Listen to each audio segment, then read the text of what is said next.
Thanks. All right, thanks guys for coming out here and braving through this. I know it's the last one, the last presentation. So my name's Kevin Mulcrone. I'm a philosophy, politics, and the public major, as well as a computer science major here at Xavier University. Before I get started, I want to thank my advisor, Dr. O'Hara, for helping me guide through this experience. When I started, I was very much, did not know what I was going to write about, and he helped me a lot with getting sources and giving me a lot of focus on the paper. So thank you, Dr. O'Hara, for that. So the title of my thesis is called Free Money, How Distrust Severed Government's Role in Banking and Why the Civil War Reunited It. And before I get into that, I kind of want to talk about how I got to this topic. And last year, I read a book by the economist F.A. Hayek, who won the Nobel Prize in Economics in 1974. And he wrote a book in 1976 called The Denationalization of Money. And in the book, it's an analysis of the theory and practice of concurrent currencies. And so I read this book, and basically what Hayek proposes is, he asks the question, why is it that money is a commodity that's different than other commodities, like corn or computers or anything else you would buy in the open market? And so I asked myself, I wondered if what Hayek talked about in this book actually had ever existed at any point in history. And so I started doing research on my thesis, and I found out that it actually did. And it was in the United States, and it's this period of time known as the free banking era. And it was about this 30-year period that existed. But before I get into that, I want to talk a little bit and set the stage about the history of monetary systems in the United States. And I want to start with the Revolution. And in general, there are three ways in which governments can raise money. You can tax, you can borrow, or you can print. And when the colonists were fighting the Revolution, taxation was not an option. I mean, the revolution was being fought against taxation from Great Britain. So the founding fathers ruled that option out. At the same time, they were fighting the biggest naval and military power in the world. So there was no way they were going to convince another nation to lend them money to fight the revolution. So they had to resort to the printing press. And so they printed this paper money, this fiat currency called the Continental. And they used it to finance the war. They used it to pay their soldiers, to buy the necessary equipment for the war, and it worked out. I mean, obviously we won the revolution, and things were good. But the continental dollar became worthless. In fact, there was an ongoing saying in the colonies at the time that if something was worthless, it wasn't worth a continental. And so the founding fathers were skeptical in regards of money, and this is actually reflected in the Constitution. Article 1, Section 8 of the Constitution says that Congress shall have the power to coin money, regulate the value thereof, and of foreign coin. And at the same time, Article 1, Section 10 says that states may not issue bills of credit nor make anything but gold and silver legal tender. So you can see that right off the bat, once the country was founded, there was this massive skepticism towards banking and money and how it related to the citizenry. And this is kind of what John Locke talks about in his whole argument versus liberty versus security. So the colonists had just fought the American Revolution, and they wanted this maximum amount of liberty. But at the same time, they realized that they needed to establish a government and they needed to establish a financial system that would secure the liberty that they just gained. And I think this relates to banking because banking is used as a political tool. The fact that you can extend credit to political institutions or political candidates is really powerful. And that's reflected, no better reflected than in New York in the 1800s. So in 1800, New York had two banks. They had the Bank of New York and they had a branch of the First Bank of the United States. And these two banks were controlled by Federalists. And so the entire political system in New York was controlled by Federalists as a result. So these banks would extend credit to Federalist candidates. They would use that money to run campaigns and get elected. And so the Republicans they couldn't compete, basically.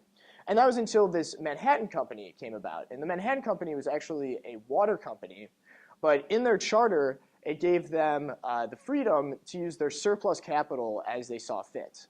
And so this basically allowed them to be a bank. So any of the surplus capital they got could then be lent out to other Republicans. And this has effectively destroyed the Federalist empire that had been built in New York at the time. It's also the same year that Thomas Jefferson got elected president. And so a Republican pamphleteer named James Cheatham said that federalism retained its domination until the establishment of the Manhattan Company, and after that, its empire had been dissolved.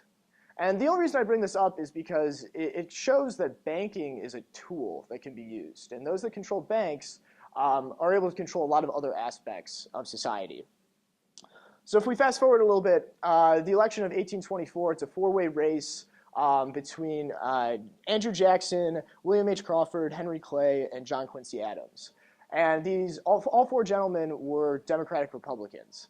And what happened was there actually wasn't a plurality of electoral votes that happened. So under the 12th Amendment of the Constitution, the House of Representatives decided who would win the presidency. And Andrew Jackson got 41.1% of the electoral, or the popular vote at the time. But it ended up that John Quincy Adams won the election. So the House voted for John Quincy Adams. Conveniently, Henry Clay was the Speaker of the House at the time, and he was appointed his Secretary of State. And this is the corrupt bargain that you probably heard about in your US AP history classes. And it also, though, marks this divide where the Democratic-Republican Party split. Basically, Jacksonians viewed this corrupt bargain as symbolizing the corruption that was going on in the country at the time. And so Quincy Adams comes in 1825. He calls for this comprehensive agenda calling for major investments for internal improvements, a national university, a naval academy, astrological society, a road that connected Washington to New Orleans, which had become a huge port at the time because of the amount of exporting cotton that the South was doing. And so these two gentlemen meet again in the election of 1828. And this time, this is actually an election that's marked by mudslinging. It's like one of the most vicious elections like in the history of the United States. Quincy Adams attacks Jefferson's wife because she didn't properly get divorced. And actually she died right after Jackson won the election. And Jackson blamed Adams as a result of her death. And Jackson portrayed Quincy Adams as this corrupt politician, this aristocratic New Englander. And you can see by the actual results of the election that Jackson was able to get the common people on his side. He primarily wins the West and the South, and Adams carries the North, or New England, basically. So Jackson wins. He goes through his 4 years as his presidency, does a lot for the common man. It's actually kind of similar to kind of like what Donald Trump's kind of mantra is. And before the election of 1820 or 1836, the Bank of the United States is a huge deal. Jackson hates the bank. He views it as this corrupt institution that benefits the wealthy at the expense of the normal person. And a few months before the election, Republicans introduced a bill that would recharter the bank. And the bank's charter actually wasn't supposed to expire until 1836. And this is 1832. So this is like a political move by Republicans. And the rechartering bill actually passes both houses of Congress, and it's placed on Jackson's desk. And they basically think, okay, Jackson's not going to veto this bill because it would be like political suicide. But he does. And he says in his veto address, he's deeply impressed with the belief that some of the powers and privileges possessed by the existing bank are unauthorized by the Constitution, subversive to the rights of the states, and dangerous to the liberties of the people. And one of the main reasons for this is that the bank had a monopoly on government deposits. So all the money that the federal government came in would be deposited into this bank. And while it didn't have direct control of like the monetary policy of the country, it indirectly had control of the monetary policy because you could actually, it would deposit the government's money into other banks, and then those banks would then have more money in their vaults that they could then lend out to other people. So you could actually expand the monetary supply by doing that, and then also contract it by doing the opposite, by taking the deposits of the government out of those banks and forcing them to recall loans.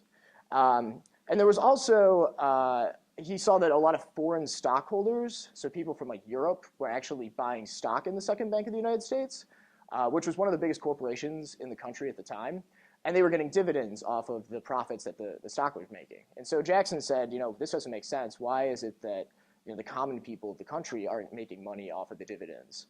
And it also creates an awkward situation too if, let's say a lot of people in Britain own stock in the United States Bank, and we go to war with Britain. Then there's this influence where they can actually kind of control the money supply in the monetary system in the United States. And then finally, there was a clause in the bank's charter that basically didn't allow foreign stockholders to vote. So as more foreign stockholders actually accumulated stock in the bank, the amount of domestic stockholders would decrease. And so Jackson also feared that this shrinking amount of domestic holders would have a massive influence over the supply of the nation's money. And when you control the supply of a nation's money, you control a lot of stuff. And so he vetoes the bank, and the election of 1832 happens, and he wins in a landslide against Henry Clay. There's some stuff that happens in between this. There's a lot of investment in cotton, and there's an ensuing panic of 1837 that happens. That's getting super into the monetary details. If you want to read about that, it's in my paper. But this basically ushers us into the free banking era. And the free banking era is categorized by an increased amount of banknotes.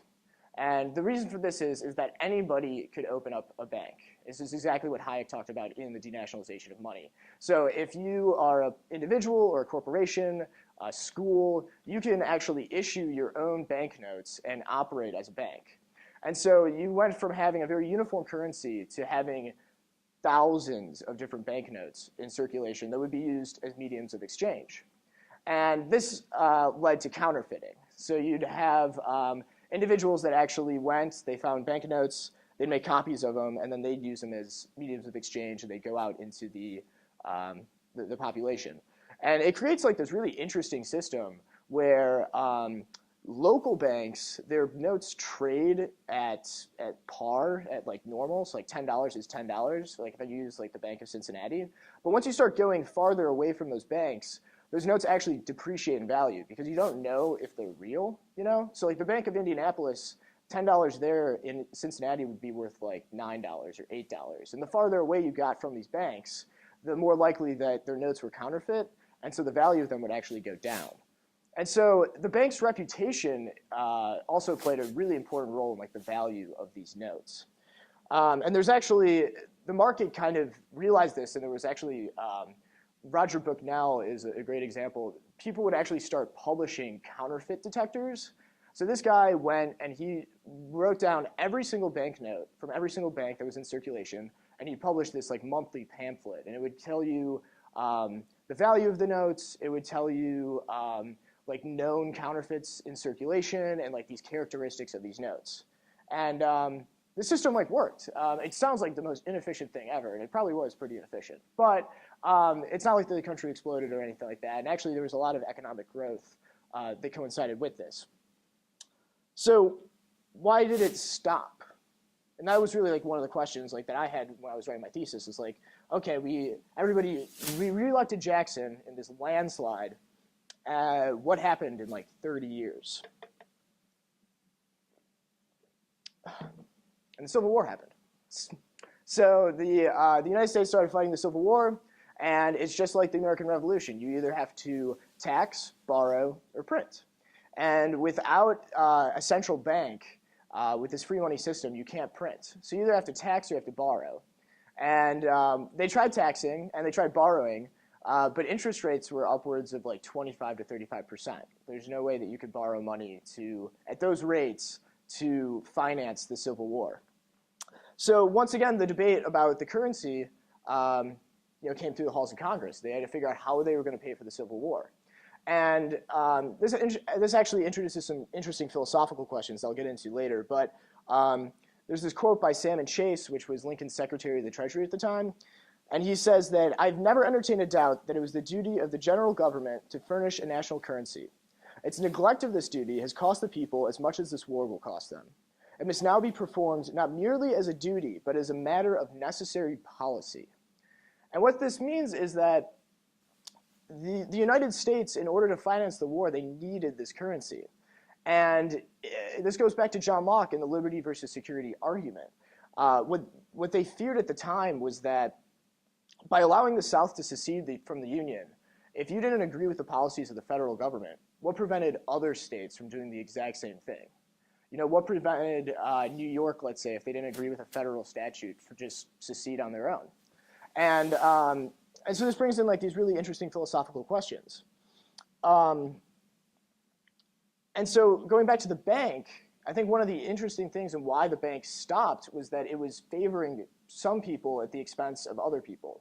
And Locke talks about this in his second treatise on government. He says, the power of the society or the legislative constituted by them can never be supposed to extend further than the common good, but is obligated to secure everybody's property by providing against the defects that made the state of nature so unsafe and so uneasy. And so what this means is that I think Jackson viewed the bank as, he viewed it as basically privileging one group over the other, and people saw that too. It wasn't for the common good, and so they got rid of it. And the Civil War at the same time, they wanted to keep the Union together, so they went back to this like centralized currency. And yeah, and so this is like really interesting. So I think the question on everybody's mind is, okay, Kevin, that's great. Like history is awesome, but why should we care? Let's like bring it back here and let's apply it to like modern day stuff. And I think we should care because I think we're seeing this shift. There's this ebb and flow, I think, that history and societies go through where they want liberty and then they get that taste of liberty and then it's almost like too much. And so they go back to the security. And I think today we're actually seeing, I think we're seeing this shift back to liberty. I think we're seeing people view Washington as corrupt. And I think the election of Donald Trump actually really personifies that. I think people didn't trust Hillary Clinton because she was a Washington insider. And so I think we see the shift back towards liberty. And with technology today, I think that we actually have the opportunity to kind of enact a free banking system on the basis of new technologies like cryptocurrencies, things like Bitcoin, Ethereum, Litecoin, and the new things like Monero. And so I think we'll actually be able to see a free banking system once again. I don't know if it'll come in terms of like government regulation or if it'll come in terms of something else, but it's very interesting. So thanks for enduring that. I think I got 2 minutes for questions. James. When you talk about technology, the value of all of those different currencies, on what scale or by what standard did you measure them? Were they compared to one another to determine their worth, or was there one that you kind of the focal point of everything? Yeah, so like, I think it actually had to do more with like, he like rated them based on like the soundness of the banks. So it wasn't really like in relation to one another. So like if we all had like the Bank of Cincinnati, like $20 was $20. Because at the end of the day, I can walk down the street and get my $20 and get my species back, But the further away you get that, because of technology and transportation, you can't physically, if I'm in New York, I can't physically go to Cincinnati and like get my money, And these banknotes, they just represented value stored in a bank. So yeah, it wasn't like his like own like value delineation thing. Actually, the entire pamphlets, they're like online, which are like really cool to look at. They're on like archive.org. So yeah. Yeah, this question we have up there, why should we care? Well, I think you could see the same issue playing out in the European Union when they became the monetary union without having a political. But my general question is this question of relation monetary policy to fiscal policy. Yeah. So, I mean, you must have, that's the major reason that I care about it, and I wonder what your thoughts are on the relation of monetary policy to fiscal policy. Yeah, the relation between the two. So, a lot of people harp about the separation of church and state. I think there should be, a bigger, more important issue is the separation between money and state. I think that monetary policy actually allows you to restrain fiscal policy.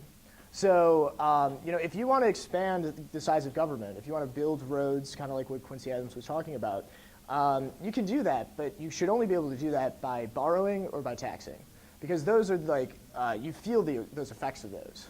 When you start printing money, it's like a hidden tax. It's like you're allowing yourself to borrow, but you don't have like the negative repercussions of it. So yeah, I think that, yeah, we should definitely consider what that relationship is. And for a while, up until 71, it was kind of like that. You know, gold was paired to the dollar, everything else was paired to the dollar, and then Nixon disconnected that in 71, and I think that's why you see this massive increase in the size of government since then, because you get to enjoy all the benefits of big government without feeling the effects for a while, anyway. So.